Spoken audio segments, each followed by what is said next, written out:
Hi, I'm Angel. Thanks for stopping by for another bedtime vlog.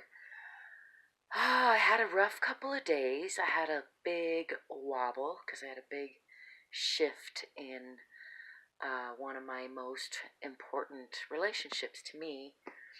And thankfully, it wasn't actually nearly it wasn't a negative shift at all, really. It was all perfect, like a lot of things probably are.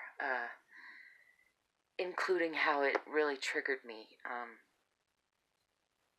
And of course, there's always different options, and parts of me, wish that we had communicated differently, myself and the other person in this relationship, both, in some aspects, and in other aspects, I feel like we did pretty well, both of us overall, and both had our triggers, probably recognized and unrecognized, and so I'm super grateful that I have had this friend to work on some things with, and this opportunity to get triggered, actually a lot of times, but kind of again, after doing so much work, to not be reactive, to just totally get triggered again and get to really utilize some of the tools I've been trying to put together, and accept the comfort of some friends, which was really nice to get. And I spent a day giving my inner child some love and just holding like mental space and doing some writing and trying to shift my really negative internal dialogue and writing, which I could see because I've been writing stuff down. And I'd seen this negative shift coming about some time ago, or increasing, really. It's always, I always have some negativity, and part of why I write is to help me reflect on that and heal from my own wounds, as I think we all need to do. I'm rambling because I'm tired, as is usual for my bedtime vlogs. In the end, what I wanted to say about all that is I was just listening to this beautiful teacher that I've been listening to lately, and she was talking about the relationship between our inner masculine and inner feminine, and our partner's inner masculine and inner feminine, and how when we heal that relationship in ourselves and we get together with somebody who's healed that relationship in themselves, then we can, if we choose to, get together and have this hold space where our inner masculine has relationship and allows for their inner feminine, and vice versa, so our masculine and feminine has relationship with their masculine and feminine in ways that allow for all of that, so whole human beings having relationships with whole human beings, which I think is an exciting key. I don't know if I'm articulating it quite properly yet, because it's really just been unfolding for me as I've been coming off of this great wobble that I had, which has, as wobbles do, brought me some newfound clarity with this.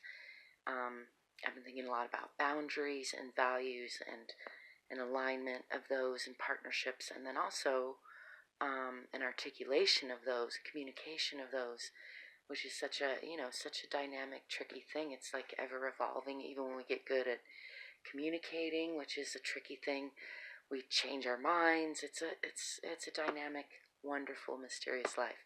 I think for me, it's exciting to think about the potential intimacy and freedom at the same time, which is what I've really been wanting. And recently this wobble was because I allowed myself to lose some of my own freedom in this relationship, and in so doing I started trying to take away my partner's freedom, which I really I can't say I regret doing quite, although I kind of do. I mean, parts of me certainly do, but I don't want to regret it, because I think hopefully in the long run it's been a beautiful experience for both of us. However it plays out from here, but definitely it has helped me clarify that I think something to articulate in an intimate partnership with more clarity in the future for me will be about wanting to meet my partner with space and room to really work on those partnerships between masculine and feminine. And for me, a lot of my wounds are attached to my sexuality, and so I need my sexual partners to understand that that's part of my package right now, not forever. And I'm not trying to bring my baggage forward. It's just something that I'm healing in myself. And I'm looking forward actually to spending some time without sexuality with a partner involved in my life right now, so that I can really focus on that just in myself. On that note, I'm going to go to bed now. So you can share your thoughts about all that with me. I'd love to hear them.